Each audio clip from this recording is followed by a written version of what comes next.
Excited to have the opportunity to moderate this discussion today, and we'll probably chime in a little bit throughout. So by way of introduction, so my name is Mo Cheeks. I had, as far as sort of nonprofit board experience, my first ever nonprofit board that I served on was that of my condo association when I was probably 25. And to be perfectly honest, it was probably the least fun condo, it was the least fun board I've ever been on. But I did learn two important lessons from that, which were that like having a seat at the table matters. If you have an opinion about something, being on the board, you can do really good work to help shape and steer the future of an organization. And two, Robert's rules is actually really useful and helpful. It wasn't until later when I learned Robert's rules that I reflected on like, oh, those meetings could have been much shorter if we were following protocol.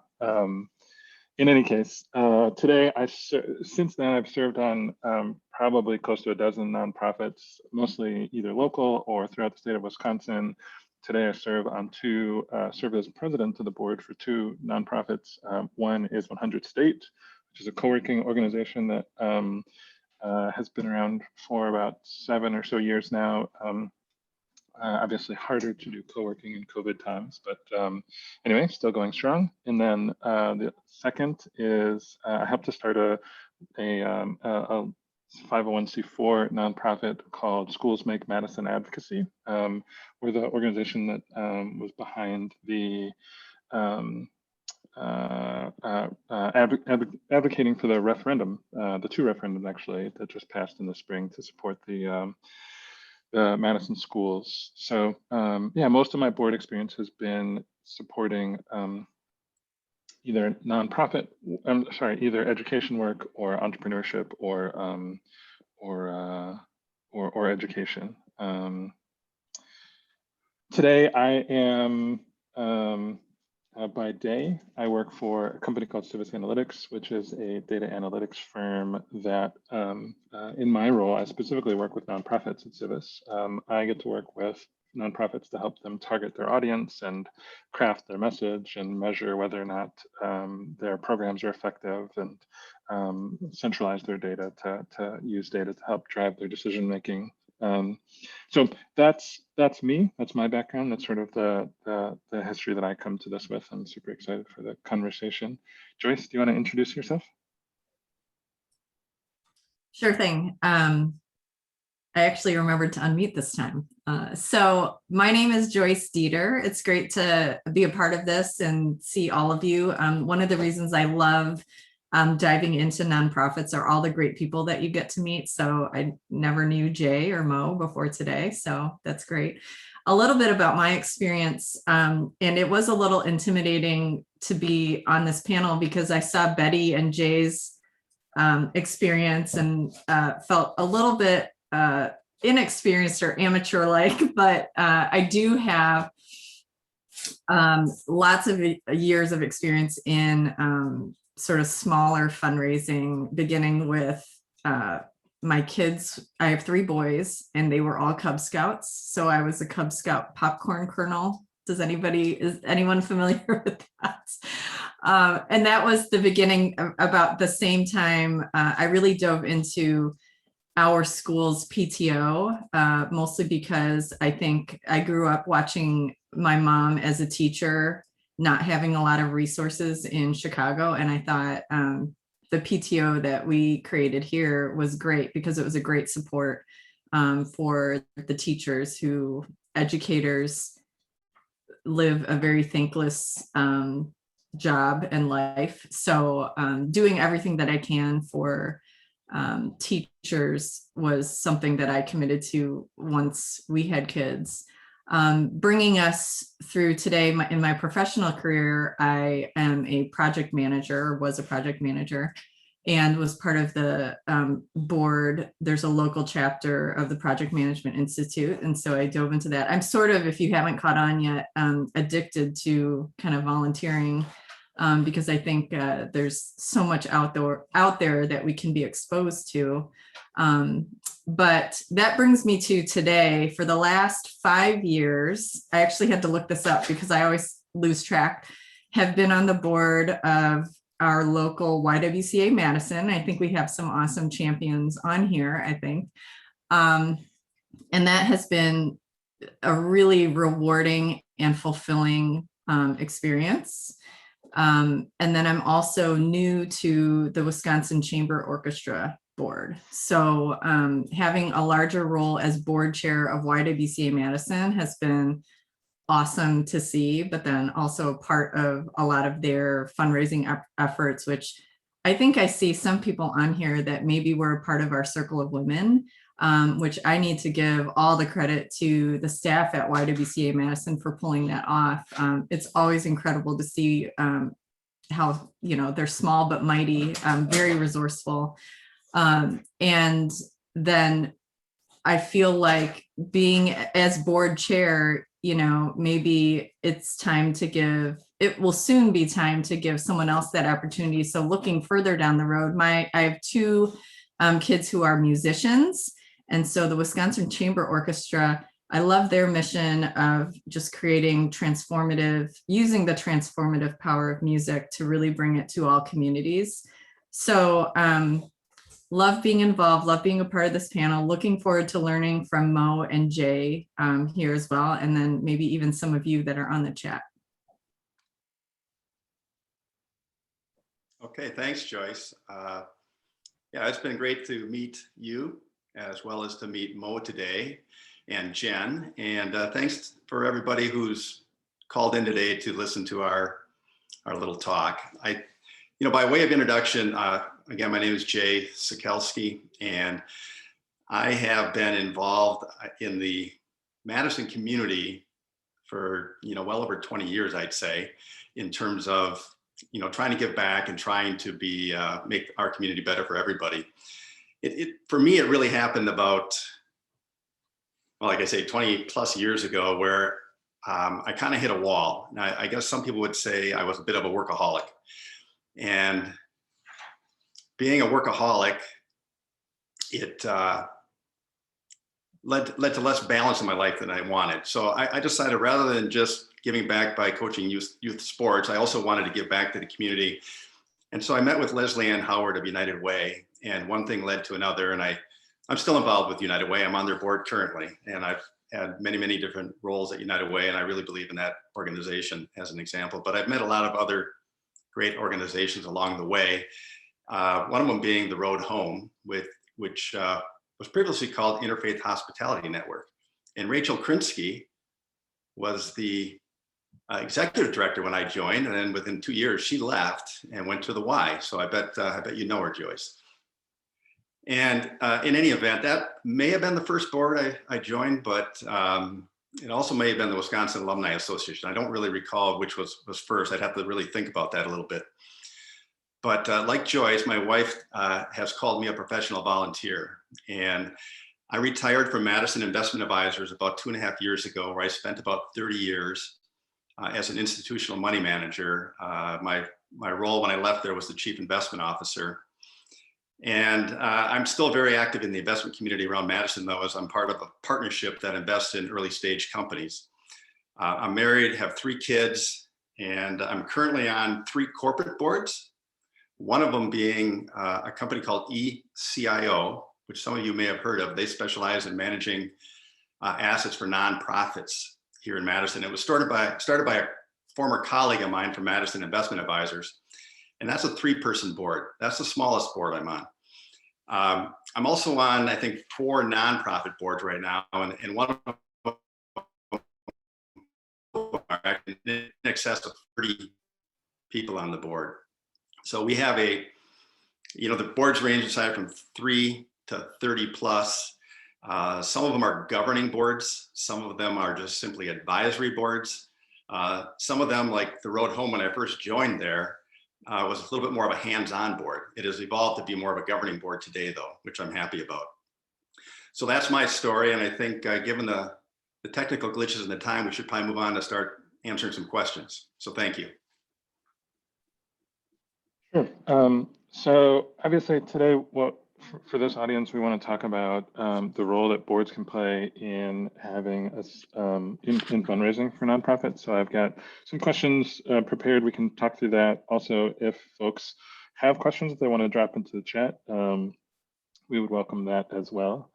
I guess let's just start with the big question, which is.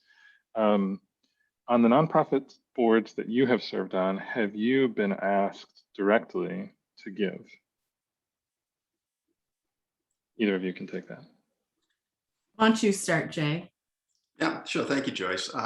Yeah, absolutely. I think I've definitely been asked to give. I think on many boards, it's expected for whether it be a capital campaign or annual funds. In fact, as a board member, the way I would think about it is if I'm joining a board, I believe in the mission, and that's important to me. And that's why I want to be part of that board, and I want to move the mission forward. I want to leave the board in a better place. And so asking me to give is important. I would almost be offended, to tell you the truth, if I wasn't asked, because that would mean you don't really think about me as a true partner in that regard. So yeah, I've definitely been asked, and I think it's really, really important to mobilize the board in terms of how you work through development. I mentioned the road home a couple times already, and I'll try not to mention it too many times, but since I left the board, I stayed on their development committee. And one thing I've seen over time is not all boards have development committees. And I think it's almost a must, in my opinion, to have a development committee on your board to really set the tone for the culture of that board, to really make development and fundraising and events an important part of what the board can contribute. And so you need to have that connection, and you need to continually reinforce the idea that the board should be and needs to be involved in the fundraising effort. And we can talk in more detail about that as we move along here. So I won't say much more than that right now, but Joyce, go ahead. How about you? Yeah, yes, absolutely. I think I've seen a couple of different things, have always been asked, but whether or not there is a certain expectation or level of giving has varied. And I think the reason why is depending on your organization. I feel like I've just got a couple of experiences, but then also a lot of my peers that serve on boards as well. I've seen a wide range of how boards are used. So what is the purpose of your board? Because I know if you're looking for lots of different types of individuals or contributors for your board, if you have an expectation of giving, you might be ruling out certain people. So this is one thing that I think we've always set this example of asking people to contribute if they're serving on the board as partners, like you said, Jay, is definitely something that I've seen in common. But I think this might be leading up to another question, like whether there's a requirement has been dependent on really kind of what your board's purpose is. Because if your board leans towards like maybe like what you said, Jay, you don't have a development committee and you look to your board to sort of fill that role, that's one thing. But then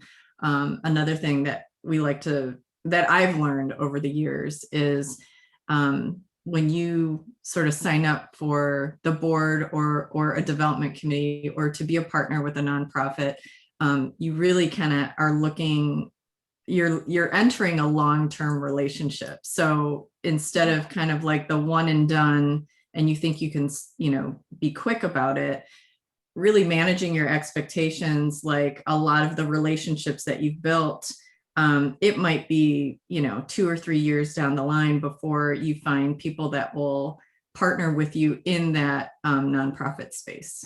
So that's really kind of what I found. Can I just add on one thing? Because Yeah. I wanted to be clear about one thing, which is, I've been on many different boards and some of them are, you have the people that have the right names, and those aren't always the most effective when it comes to mission. Probably some of the best boards I've been on are those that I didn't even know many of the people before I joined, but they were so engaged in the mission that it just really made a difference. And I've never been about how much someone's giving, but I do believe that the board should have 100% participation. I don't care if it's $2 or something more than that, but to me, it's more about the 100% participation and being able to let the board know that that is an expectation, that you will have 100% participation. The amount doesn't matter.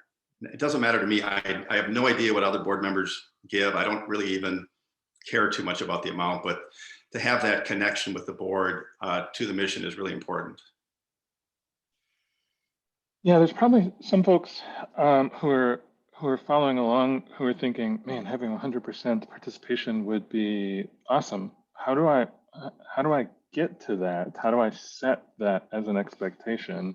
If that, if that isn't currently, some places it's sort of an unspoken expectation, right? Maybe it's not made explicit, but how do you transition to, have either of you had the experience of being on a board where maybe that became explicit, or you have any advice on how to be explicit about it? Sure, since I brought up the 100%, maybe I'll jump in first and let Joyce bat cleanup. But I think a lot of it has to do with the board recruitment process in the first place, and then setting the expectation up front. I've seen boards or recruitment where it might be, we expect you to, if you join this board, we expect this to be one of your top 3 philanthropic choices. And that's a very enviable goal, but it's often tough to measure and tough to achieve. And that's why I focus more on just 100%. And again, I don't think it matters how much that gift is, but just knowing that someone has made a gift means that they're, it just signals a further commitment on their behalf. Just recently, I'm currently the chair of the Children's Hospital Development Board, Advisory Board. And we just had our most recent board meeting just last month. And we were able to announce in 2020, we did have 100% participation. So I think that was fabulous. And I mentioned it at the board meeting, we reported out on it. So it becomes part of how we think about how this board functions and how it acts. But again, it gets back to setting a culture, recruiting the board members so they understand what the expectations might be. And you just can't make the hurdle so big that you exclude people. You need to be able to include everybody and just have a small hurdle. And I think that's how you do it, just through board recruitment, reinforcing the culture, and allowing the board to contribute.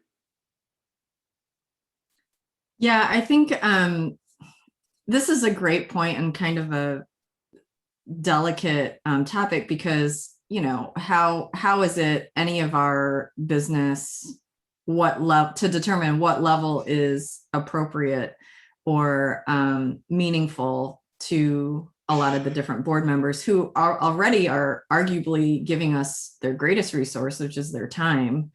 And that's why I go back to, when you look at the purpose of the board, I think if we look back, that is a metric that we could see that we do have our board participating as donors, but a lot at different levels. That's why I think it's good to make the distinction between asking your board members to contribute or participate, but then also, I think the amount should be irrelevant, because that really is dependent on everyone's situation. And where I might not be able to give as much, where I could make up for that is me having creating several advocates or ambassadors to that organization that may be able to. So I don't think that participation should be discounted either. I think a lot of it, which I'm sure you've seen, Mo and Jay, has to do with the relationships that you've built over the years, is 100% a big factor when it comes to trying to raise funds for your organization. I was on a board where we hired a new executive director, and I think in their first, probably less than 12 months, they they put that on the table. They were like, in order for me to be fundraising, I need to be able to say that the board is 100% donating, and that's not currently the case. And I think we put it to a vote. I think we had the board vote in agreement with the idea that everyone should be donating. And thereafter, everyone was donating. So I guess building off of that, do you feel that there's more that, whether it's the executive director or fundraising development team or whomever, do you think there's more that nonprofits could ask of you as a board member to support financial goals, whether it's leveraging your network or anything else? Yeah, I think that's a really important question. And as Joyce pointed out, board members can contribute in a lot of different ways. Some board members don't have a problem going out and making an ask.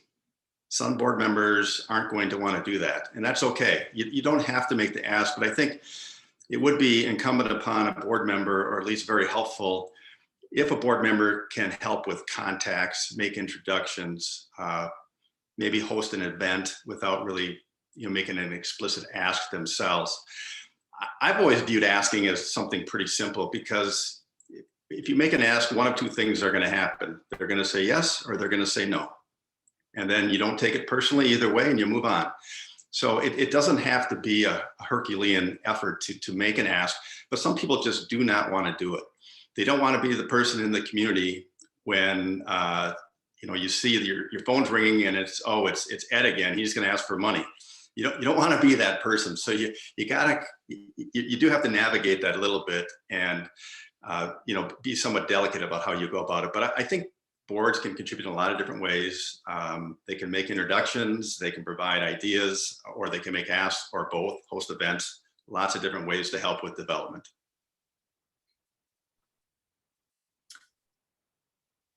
Actually, Mo, do you want to answer? Do you want to participate with that one? Yeah, sure. One of the things that I'm cognizant of is that, I'm predisposed to being more open to making financial asks than the average person. Like Jay, your comment about being the person who, people see the caller ID. Like, as someone who ran for mayor of Madison, I spent the better part of a year just calling people and asking them for money. But I feel like, in my experience serving on boards, many of the boards that I've served on are relatively small organizations, but I do feel like they could be doing a better job asking for support for fundraising, whether it's asking me to sit down and help with phone calls or to build a list or whatever the case may be. And some of that's incumbent upon me to lean in and make sure that's happening. But I think that if it's not happening to me, it's not happening to others, and it's probably leaving opportunity on the table. So I would encourage folks to make sure that you're asking your board to contribute their abilities to support fundraising. I think what's worked for us, and I'll give if Jill Pfeiffer's on the call, I'll give her a lot of credit as the development director at YWCA Madison. She participated in our board meeting as part of our board education to talk about this very thing, like how do you make board members or help them be more comfortable? And I don't call it, we can say that here on this panel, I think, not just asking for money, but it's making a difference. And so when you can get close to your story, so for example, for me, where I know the mission of YWCA Madison is to eliminate racism and empower women, and also promote peace, justice, freedom, and dignity for all. That's one thing to know the mission, but for me personally, having a degree in engineering and then in IT, where I personally have experienced inequity as a woman and a minority, that like personal story, it's not just me asking people to donate to YWCA Madison. It's people that know me and my story, and helping to make a difference to pave the way for women, because, you know, I've shared like all of the experiences that I've had. And if it's not, I'm sure you've all been a part of this, where you're working for your nonprofits because you believe in the mission and you want to make a difference. And what is that why? Because if you're uncomfortable asking for money, maybe your why just isn't deep enough, or you haven't heard that emotional connection that makes it a little bit easier to say, well, I'm not just asking you for money, I'm asking for your support to help us advance this mission. So that's why, yes, I totally get, Jay, like your point about you don't want to be, you know, tagged as that person, but at the same time, you're not going to get 100% of people, because look, there's so many great causes out there, right? It's not you, it's them. Like they're prioritizing maybe a different nonprofit because of their personal story and lived experience. So it's not, I think it's a matter of not taking it so personally, but more of a numbers game. Like, and that's why I advocate so much for relationships and more teaching people how to reach out to their networks, just so that we can start telling the story with people, because that's how you will find your people that will give you the dollars and the support that you're looking for. So I think that's been a great advancement that I've seen, is the time that we're spending helping our board members like create their 30-second elevator speech on, you know, if you're just out to lunch with someone and someone says, so what are you up to? That's a perfect entryway to start planting the seeds about the nonprofit that you're a part of, like a big part of as a board member. And then, like I said earlier, if you're in it for the long haul, that's going to be like your first touch point. And it's not until whatever, like the 7th or the 10th touch point, where maybe you have the ask, like you're not asking right away, but you've developed the relationship and the trust and the understanding about why that nonprofit's important to you. And I think that's where it gets a little bit easier. Yeah, I think that those are great points, Joyce. I just want to add on to that a little bit, because one of the things that I haven't said yet that I really do firmly believe in is that the more, and I think we all know this, but I'll say it anyhow, but the more engaged your board is, the more likely they are to help with development and tell the story, and know that 30-second elevator speech, and tell their friends and their colleagues about what they're doing and why, and they're going to be more committed. You know, if you have a board that you meet only quarterly and there's nothing happening in between meetings, you don't have a very engaged board, more than likely. So keeping the board engaged, keeping them informed, updates, keep telling them what the mission is, keep telling them what your vision is, keep telling them what your strategies are, and get that connection with them in terms of engagement. And I think you'll see that that will really help to allow them to blossom and feel more comfortable being involved with development. Yeah. Joyce, you were describing some like high level, sophisticated, impassioned board work. One of the questions, Anna January from PBS Wisconsin was asking, what sort of training or onboarding have you gone through when joining a new board? So hearing you speak about that, Joyce, it made me feel like, oh, I wonder if you've been on a board where you like where they walked you through this process so that you could like deepen that why for yourself. Because I don't think every board, every organization does that. Have you experienced that? So I will say that, Jay, you actually made this point earlier. A lot of it comes with the recruitment. And I you know, because I haven't been involved in too many other boards, my only experience is with YWCA Madison, also being a part of their governance committee. I think they do a fantastic job of putting in place some criteria for their board members, one of which is have had exposure to YWCA Madison, which sounds like it might be kind of a no-brainer, but things like they've been involved in committees already, like little stepping stones leading up to stepping stones of experience leading up to the board, so that they're not going in completely cold. They already kind of know the mission, stand behind it, could speak to it, are passionate about it. So I think one thing, and this is again why there's kind of a long tail for this, because if you think about it, well, as the board chair, as vice chair last year, I was already thinking about this with our annual Circle of Women event. I don't think about who can come in and give like the quick donation.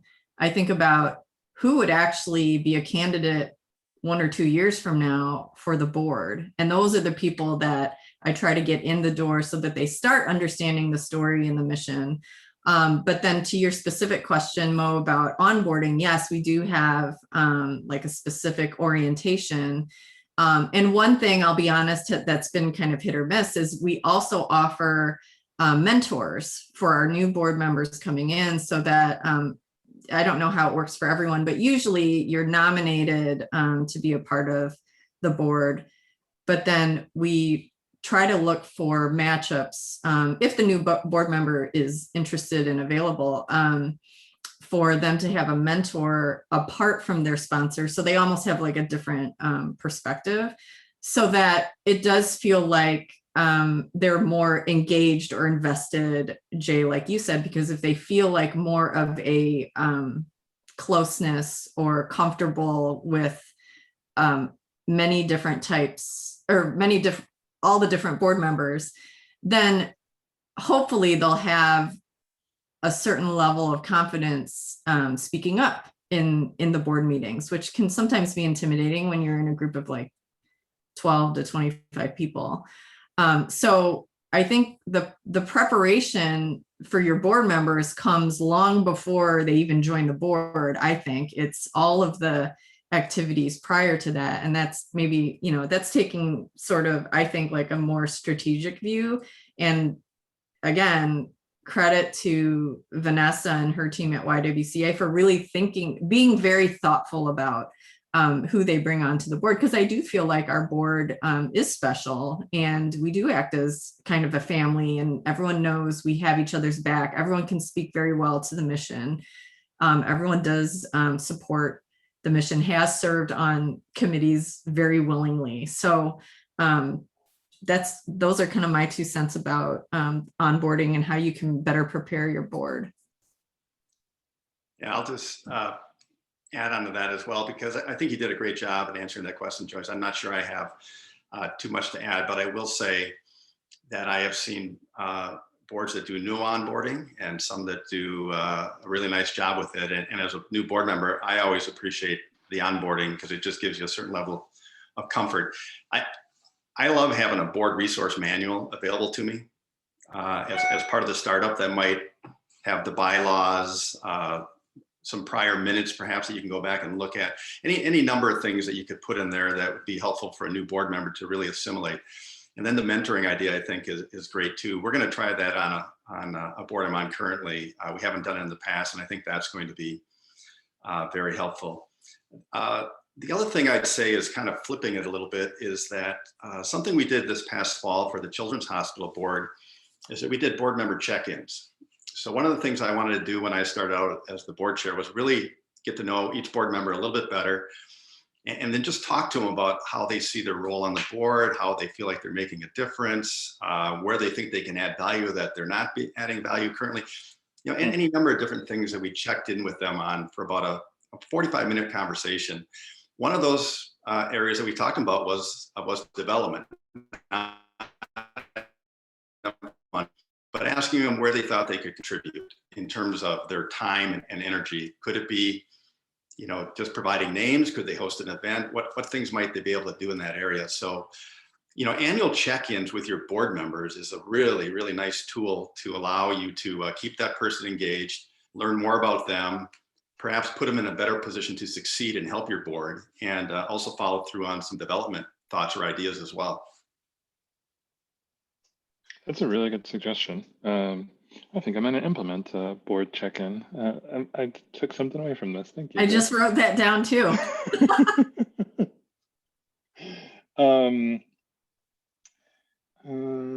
What was I thinking of next? Oh, I think it was, I lost who had this question, but it might have been Emily. I think it was Emily actually from Wisconsin Youth Company. Asked a cool question I saw earlier. What was your most rewarding experience related to fundraising?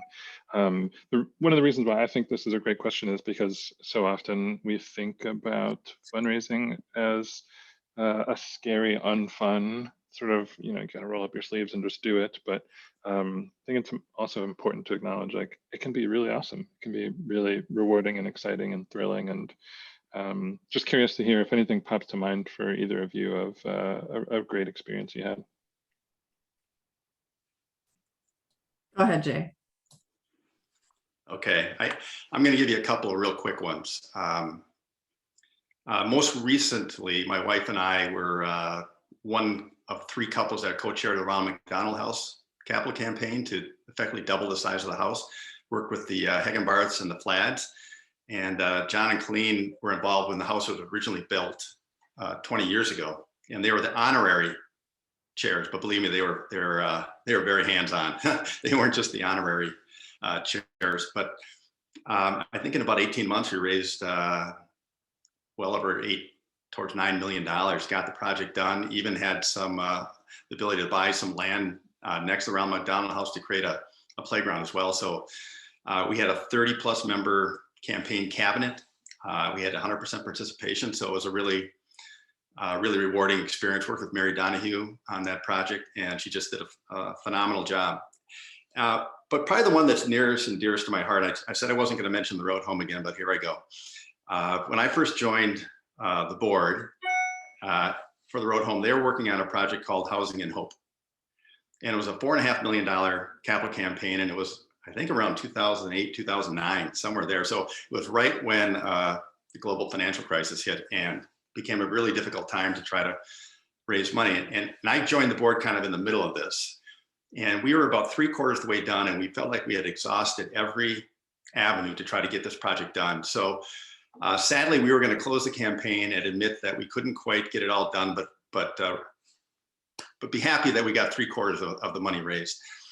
And a community leader heard about this, someone associated with the Madison Community Foundation, and they came back to Rachel Krinsky and I and said, if you can raise $450,000, I'll give you $450,000.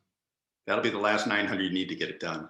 It was like, a gift from, it was just incredible. And I'd say within about 3 weeks, we had raised the money. It was amazing how that gift just kind of launched a successful campaign in the end.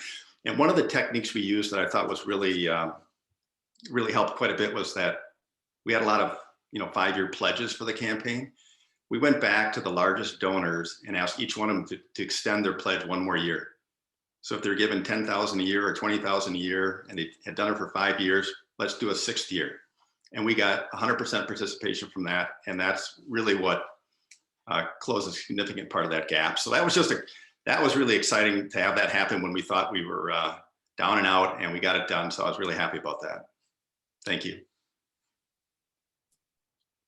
That's awesome. And I had you go first, Jay, because I had to think about it. So it was a stalling technique for me. I'm familiar with that.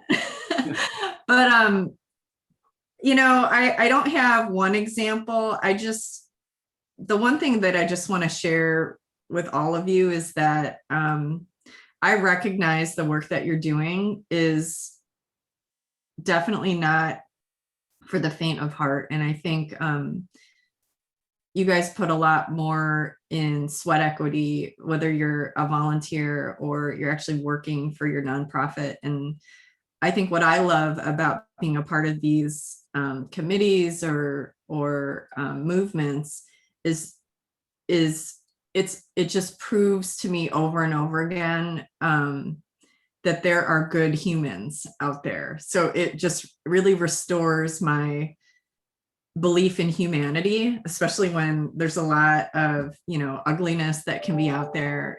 Every time, whether it's, I was telling Jay before we started, I've been to the road home breakfast, and I feel like once you're kind of on the circuit in Madison, like in the fall, it feels like every other day I'm going to a luncheon or a breakfast.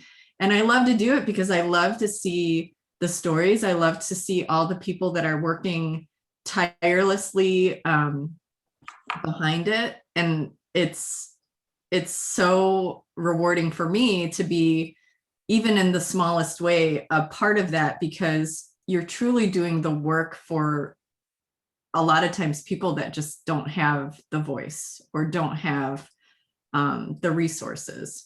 So to be a part of this community that is giving their sweat equity, their time, their money to these events, like, why wouldn't you want to be a part of that? So it's not one, isn't one like glamorous example that I have, but it's just constantly over and over this very gracious reminder that there are people out there that want to help.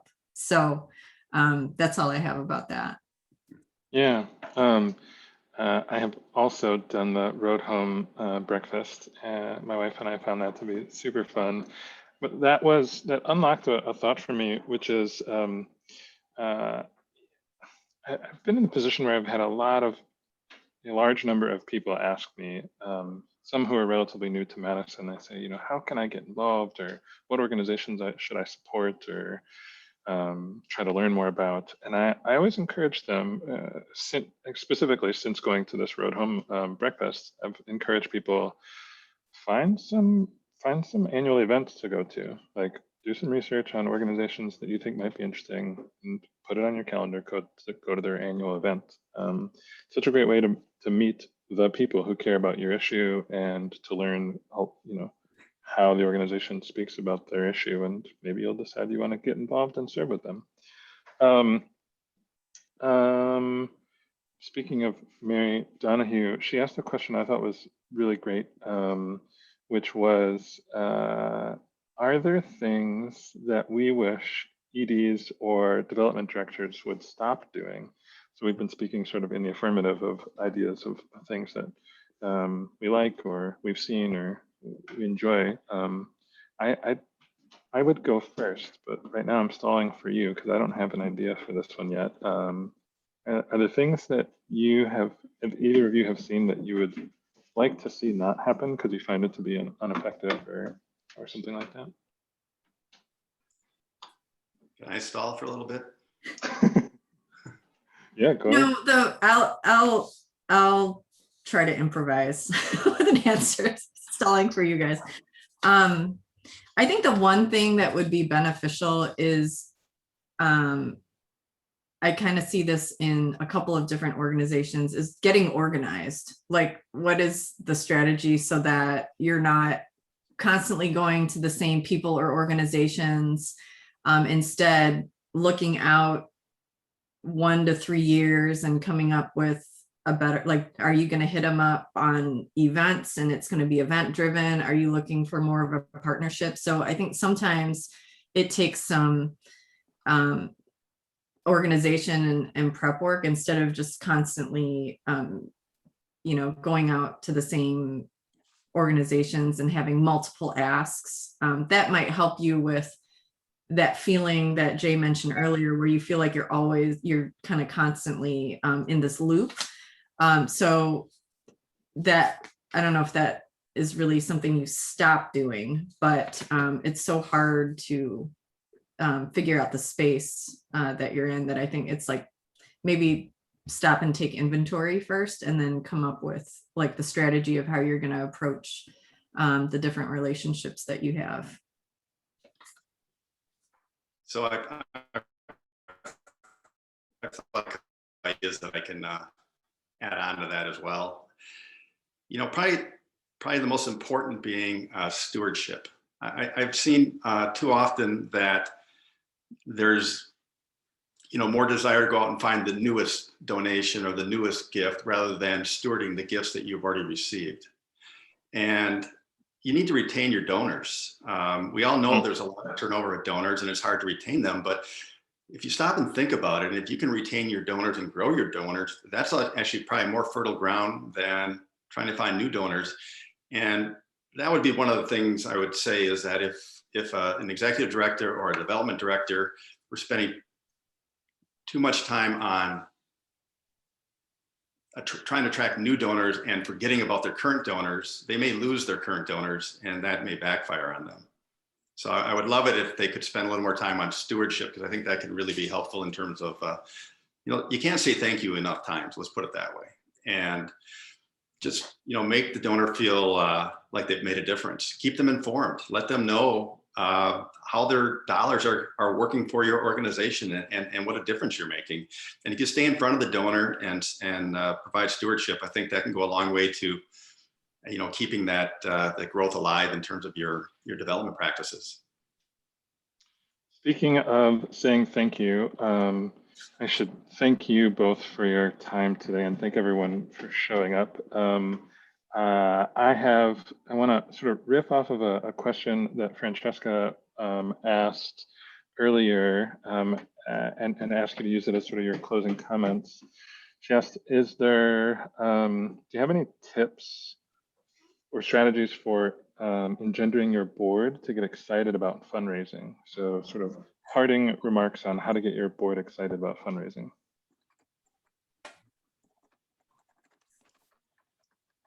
I mean, I feel it goes back to maybe connecting them a little more closely to the stories of the organization to create that emotional connection. Like when you see how the dollars are impacting families, or we see these all the time in our Circle of Women event. I've seen it at the Road Home, but you can't unsee the dramatic change it could make for another human being. So maybe creating that, the things that always work for me, instead of hey, give a $50 donation. When I see, hey, a $50 donation is going to get X, Y, and Z for a family of 4, it's a lot more tangible for me. And something along those lines, you making these 10 asks could result in whatever, which is meaningful to our organization because it would give these families X, so really maybe connecting, telling the story of what the dollars will do is what moves me. Maybe there's other ways to really empower your boards, but that's one thing that comes to mind for me. Yeah, I think that's a great comment. It was kind of the lines that I was thinking of as well. And one of the things I've seen work pretty well on a board is to have representation from former clients, not just so-called civic leaders, but former clients on your board, because they bring a perspective that you won't get from your colleagues that you work with. And it's really important to have that perspective. And just recently, as an example, we decided last fall on the Children's Hospital board that we would like to add a patient family representative as well. Because again, they can bring some perspective to your board and make them feel a little more connected. One other thing I've seen that worked, I think, really well to help get the board energized and feel good about being involved with the organization is to work with the staff, right? Not on a daily basis, but to meet the staff. And one organization has an annual retreat where it's kind of a strategy session. It's an all-day retreat on a Saturday, so you have to be pretty committed to do that on a Saturday. But the board interacts with the staff, and there's no hierarchy. It's really all about trying to push the mission forward. And I think when you can do that and you can get the board involved in something like that, they're going to feel more connected to the organization, to the mission, to the staff, and to the clients. And once you feel that and you feel more engaged, I got to believe that you're going to be a lot more willing to provide names, make contacts, host an event, ask people for their contributions. That's all I got, Mo. What do you got? That makes a ton of sense to me. I think you both answered it very, very well. I think it's all about, tying back to the mission. Thank you, everybody, for coming to our discussion today. I hope that this was useful as you're planning for your fundraising efforts for the rest of the year. I think Janie's going to jump back on and close us out. Thank you. That was so invaluable. It was wonderful to have everybody, and thank you for your time. I'm sorry we went a little over, and I'm sorry again about the glitch, but you're clearly all experts on how to charge your board with fundraising, and really, I'm glad we have such great experts on the topic. And we will have next month discussions, a roundtable, and then we will do this again webinar in May. So everybody, you have a great day. Thank you, everybody. All right, thank you. Thank you.